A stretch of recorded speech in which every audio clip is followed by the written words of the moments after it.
Donald Trump has won the election. This is of course his second term, meaning he probably can't run for another one.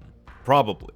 The MAGA movement seems to have been reinvigorated with new life, but after these 4 years, we're going to have to face the question of what a MAGA movement looks like without Trump. Now, if you've seen my previous video on my 5 predictions for America's future, as well as my other video on what a Trump administration means for America, I explained that so long as Trump is around to essentially play the role of kingmaker, anointing his successors, you're going to see his base follow that successor. It would only be after Trump passes away that you would see some significant division in the party over who is best suited to lead the movement and who is best representative of the movement. Nevertheless, the 2024 election is already over, and many of us are already talking about what 2028 might look like. So I got together with my good friend Jacob over at the US of Z channel, where we do alternate history, and we basically came together to discuss who Trump's successor could be out of 3 major candidates. We touch on policy, character appeal, and the actual likelihood of them winning this election. Hello audience, Mr. Z here with another video for you. If you're new to the channel, welcome. We have videos like this every week where we talk about history and politics, so be sure to subscribe, leave us a comment about what you'd like to see next, and stay tuned for more. If you'd like to join the community, we do have a public Discord server linked in the description, along with a community-made subreddit loaded with memes, charts, maps, and more. And of course, if you'd like to help support the channel directly, consider becoming a channel member or donating to us on Patreon. Having dealt with censorship and demonetization in the past, especially when covering more sensitive topics, your support really goes a long way to keeping the channel going. All members do gain access to a separate members-only Discord server where you can speak with me directly. Now, let's get back to our regularly scheduled program. We'll just begin with the list I have here. I started out, of course, with probably the most likely person that's going to run. We got JD Vance. JD Vance has a good deal of appeal to him. He definitely demonstrated that he's a well-spoken, well-rounded guy, but of course he doesn't have that same bombastic personality that Trump has. So there might be a little bit of an issue there, but what do you think? Yeah, JD Vance, he's obviously kind of the front runner already, especially following his selection as Trump's VP and his landslide victory alongside Trump. I would say Vance appeals to moderates more. He appeals to the working class. And it just anecdotally, in conversations I've had with people who are, more liberal, more apolitical, they watched that vice presidential debate. They were like, hey, I really like this Vance guy. I really like the way he talks. I didn't like Tim Walz as much. I had a friend who said if it was between JD Vance and Tim Walz, I would vote for JD Vance, and that person was a registered Democrat. Now, is that saying a lot? It's Tim Walz. Who knows? But he definitely appeals. He's like a less combative version of Trump, which could help him win over independents. But they've kind of set it up to where Vivek Ramaswamy can really slide in and take JD Vance's Senate seat, so they still have like a MAGA loyalist. And that would set up JD Vance for a 2028 run. He wouldn't have to worry about his Senate seat in Ohio. I want to touch on that too, because I considered Vivek as a possible front runner, but I ran, I sort of crunched a couple of the numbers on this, and I can't see him winning any election. Like, he is too radical for just about every single swing state, except for maybe Nevada and Arizona, which are not going to be enough to put him over the limit.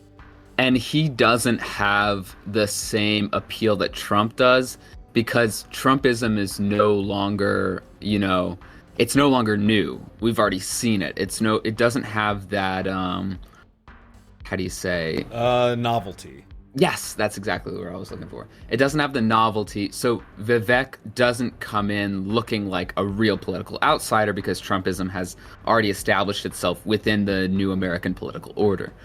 I also think the religious issue is going to be an issue for Vivek. And Trump can even rally the evangelicals, which is something I think Vivek Ramaswamy would have a lot of trouble with. Yeah. And if you look at Google Trends right now, the biggest search term after his name is Vivek Ramaswamy Christian.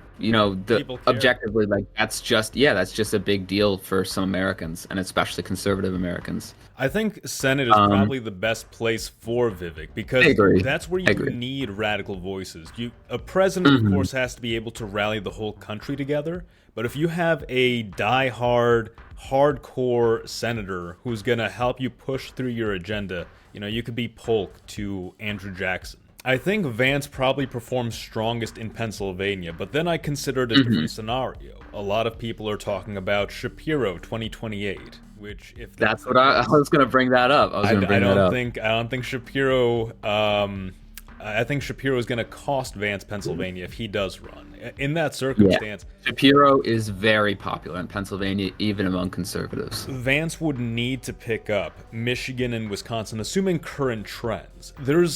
There's the possibility that he could mobilize turnout in New Jersey, but I doubt it. I think he could flip Wisconsin. Michigan would be an issue. Wisconsin always votes more conservative than Pennsylvania, but Michigan might be an issue for him. I don't know. I mean, he is kind of a Rust Belt guy. Maybe he would be able to bring out voters. I think Pennsylvania would be a lot closer than we initially made it out to be just now, because Josh Shapiro certainly is very popular in Pennsylvania, but so is JD Vance. Now, counterpoint for Michigan, you have the Islamic vote. JD Vance is a lot more pro-Israel than Trump is, and he's very open about that. I think that is going to. And he wouldn't have Trump's brother-in-law to really campaign hard for him with the Arab Americans. I think you have a difficult situation there, and a lot's going to depend on what the foreign policy is at the time. Because, on one hand, JD Vance is going to be a lot more pro-Israel, but on the other hand, Shapiro is actually Jewish. So there's a sort of that conflict for the Muslim vote. So who knows how that would go? Well, and they could go third party and screw up the Democrats in Michigan again. It is something to consider. It's true. If they don't turn out, that does help the Republicans. But what happens if you get a Newsom versus Vance situation, which is also something that I've seen people float? I think Newsom would lose. Newsom can't win. I've looked at that. His base of appeal is the college-educated liberal and the socially liberal, fiscal conservative person. He'd absolutely lose Pennsylvania. Yeah, he's not going to get... He doesn't get PA, he doesn't get Georgia, he doesn't get North Carolina, he doesn't get Michigan, he doesn't get Wisconsin. I doubt he's going to get Nevada or Arizona. Nevada, maybe. Maybe, that's a big maybe. Yeah, but the thing that's been going on that I've been seeing in more liberal circles is really the Democratic Party is at a crossroads. Either they turn back and try to re-court the union working class base, and that's the Shapiro route, or they double down and they try to swing kind of further left, and that's the Newsom route. However, at the present moment, with the election right there in the rearview mirror, the Democratic Party is essentially a deer in the headlights right now. They haven't budged. They haven't acknowledged the reason why they've lost the election. They haven't acknowledged the fact that they've lost the labor vote. They haven't acknowledged the fact that they've lost a lot of ground among the Latino vote. And they aren't even listening to Bernie Sanders, who had a pretty, solid take on the reason why the Democratic lost the election, and it's because they abandoned the working class. To that point, I want to add, I don't think Newsom represents that well enough. I think Newsom is doubling down on, he's basically going to be Kamala Harris 2.0. You want someone who's even mistake. For the Democrats, if they do want to double down, I think you're looking at somebody even further to the left than Newsom. So I think at the national level, when it comes to national elections, like the presidential election at least, you're going to see the Democrats try to go for somebody who can appeal more to the Republicans. But at the state-by-state level, I think you're going to see more far-left people take office. And this is going to lead to, in the primary, you're probably going to see somebody who's much more left than we've had before, up against somebody who's more moderate like Shapiro. They're going to butt heads, and I think that there's a good chance they'll have a Bernie Sanders situation in 2016. I see. A lot of people just don't turn out because they're like, oh, you kicked our candidate off. He was popular. Why didn't you? Yeah. So that's an interesting thing. I'm inclined to think the Republicans, again, it's still way early. We just finished 2024. Yeah, but I'm of course, inclined to consider, given the factors in play right now, without knowing what happens during the Trump admin between now and 28. I think, yeah, given just what we know right now, I think the Republicans will probably win 2028 as well. Sort of regardless of who they field for the most part, though it's likely going to be JD Vance will probably be the guy they pick. So the next one I have on here, personal favorite of mine, RFK Jr. RFK? Okay, I knew this. I have my reservations. I love RFK. I'm so excited for him to get his hands on the FDA. He has insane appeal with young men. He swung a good demographic of the young male vote. And a lot of people who have been influenced by gym and health influences, our friend Nathaniel Abbott, people who are in that world of health and fitness, who are in that Nathaniel Abbott world, they really clung on to RFK, and RFK joining forces with Trump really sealed the deal for a lot of young guys.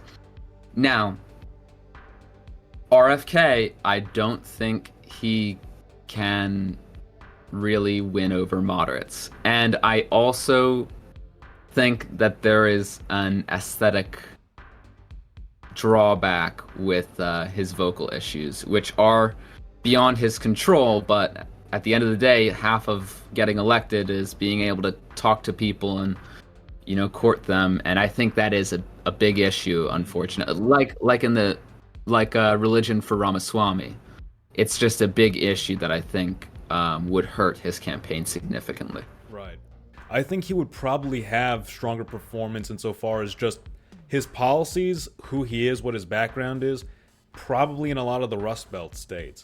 But I think there's a good chance he underperforms even in a lot of the plain states, some of the reliably Republican states. That doesn't mean he's going to lose them, but you could have sort of a Harris situation where the support in these states goes down quite a bit because he's not talking the same way that Kamala lost support in a lot of solid blue states because there wasn't a whole lot of turnout because no one was the people weren't excited for her platform. You need to imagine if you're a very pious Christian guy living in Nebraska and RFK is your candidate, you're probably seeing him as a secular Catholic dude. You're well, he doesn't really represent me. RFK did bring the Amish out in Pennsylvania. One, it was the federal raid on that one raw milk farmer.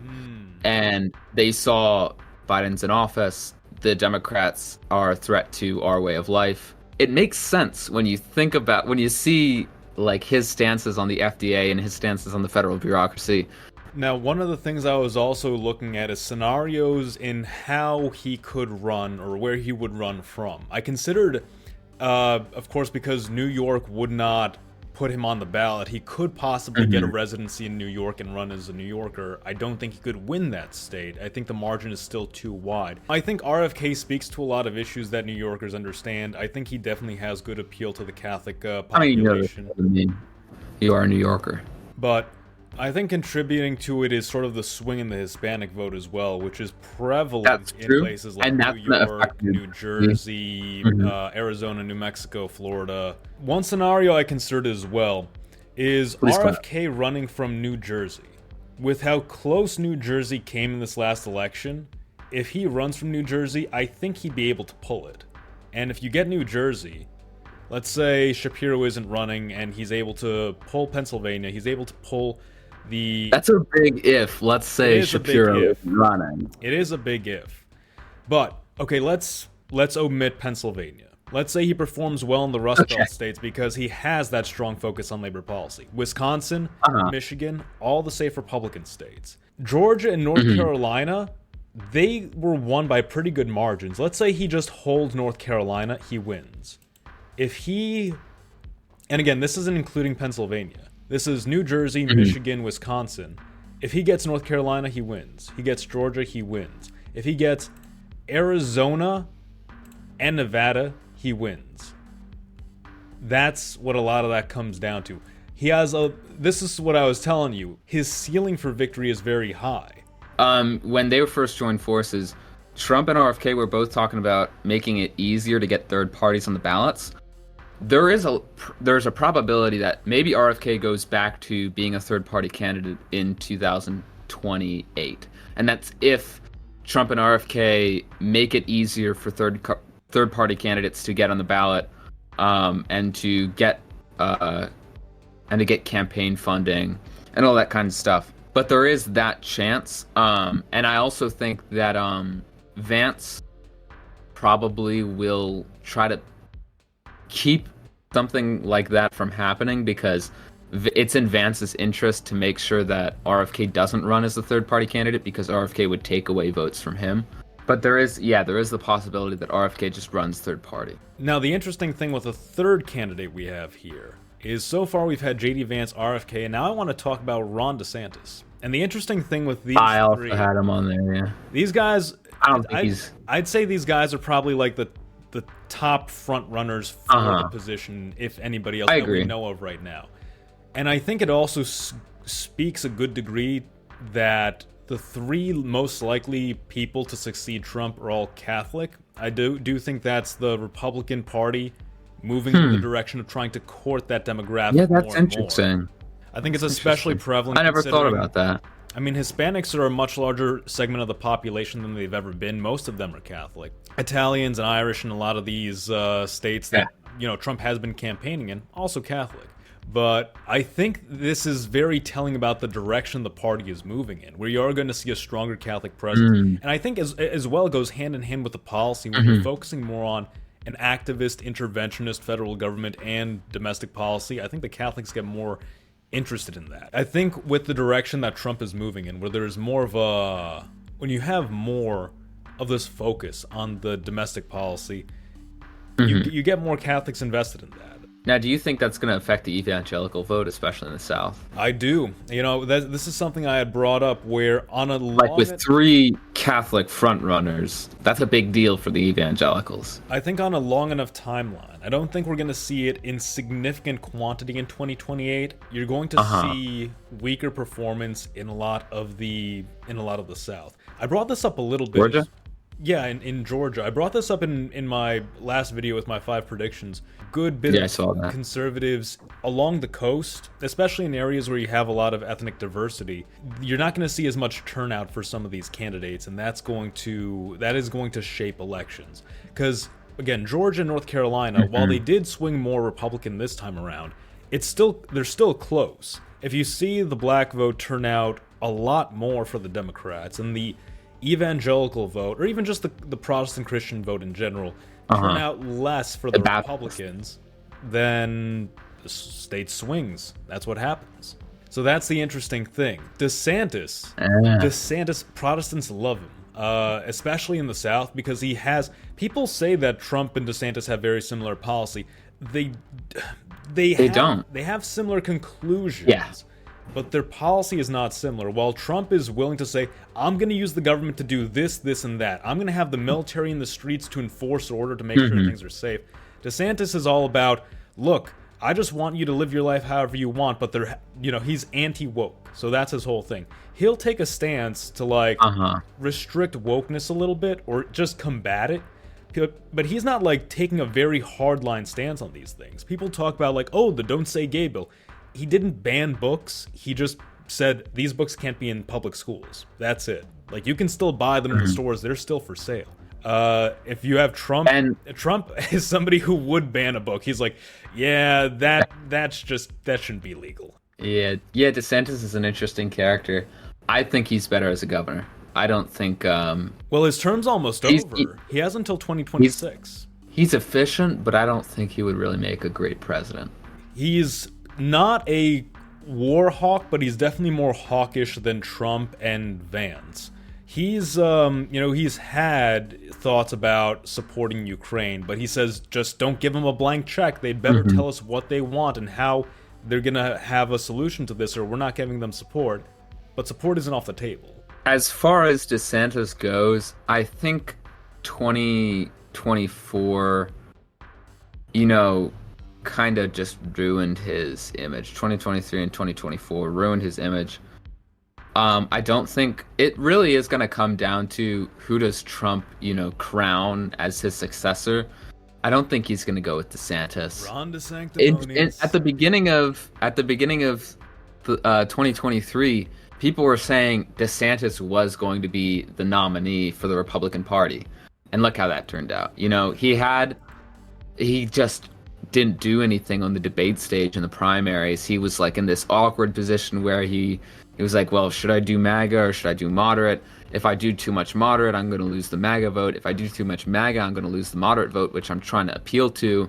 Well, I think that really speaks to the fact that he's not MAGA. Like, he's something else. He's somewhere in between.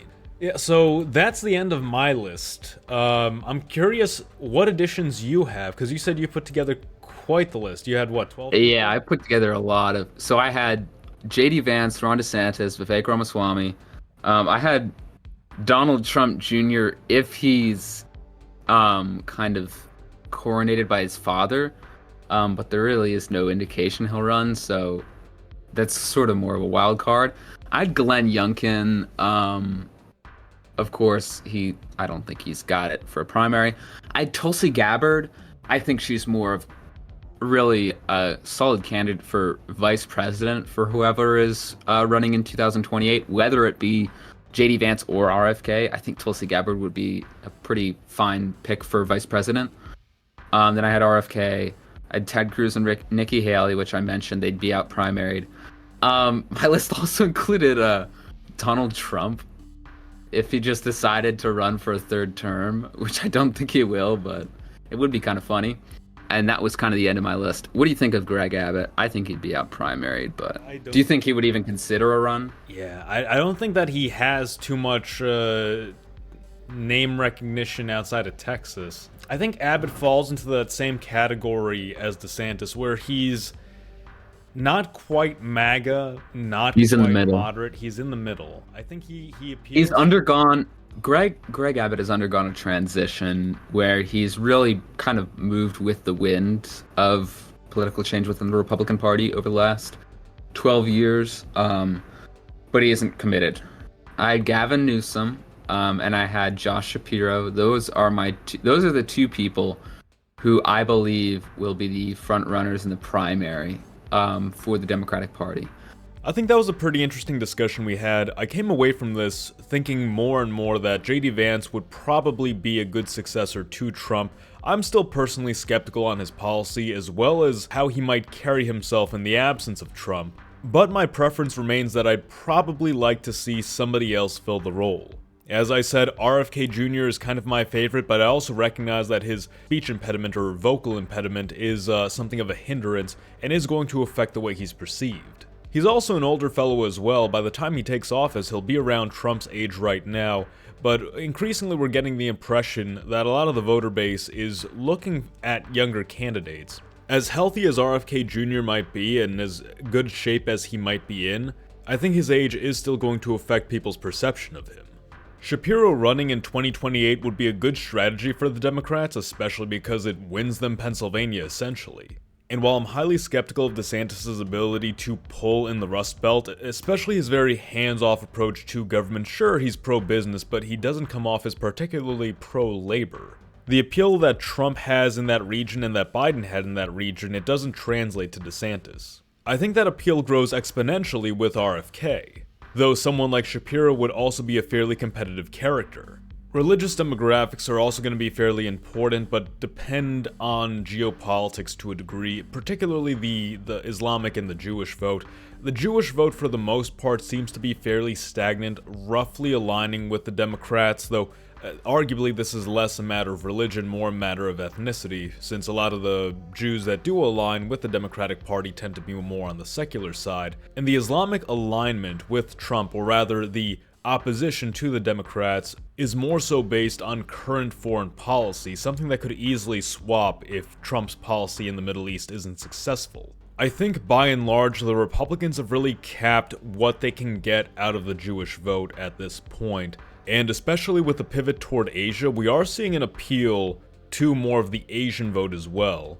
RFK Jr.'s more isolationist stances might alienate that demographic. DeSantis would probably make good inroads in promising some intervention or a harder stance against China. But JD Vance kind of strikes some middle ground where he probably won't make any major commitments, but he would maintain a firm stance against the Chinese. That's the interesting thing, too. Out of these three candidates, RFK Jr. is definitely going to be the most isolationist of the three. Vance, despite his America First policy, this is once again where I'm skeptical of him, does maintain a very interventionist view on the Middle East. He doesn't see a future where we're not involved in that area of the world. Of course, he's talked about getting America out of the Ukrainian war, but Vance and many of the people around him advocate getting out of that conflict so we can focus more on China. That's not isolationist, that's not America First, that's take your attention away from this front and now move to that front. I also think RFK is uniquely poised to take states away from the Democrats. His history as a Democrat, his appeal to the labor vote, his appeal to the Catholic vote, and then again, of course, we have the possibility that a dark horse candidate might emerge, and it's somebody completely out of left field, somebody that none of us really expect. But those are just my thoughts, and of course, Jacob's thoughts. So, let me know what you think in the comments below, like the video if you enjoyed it, and subscribe for more. Mr. Z, out.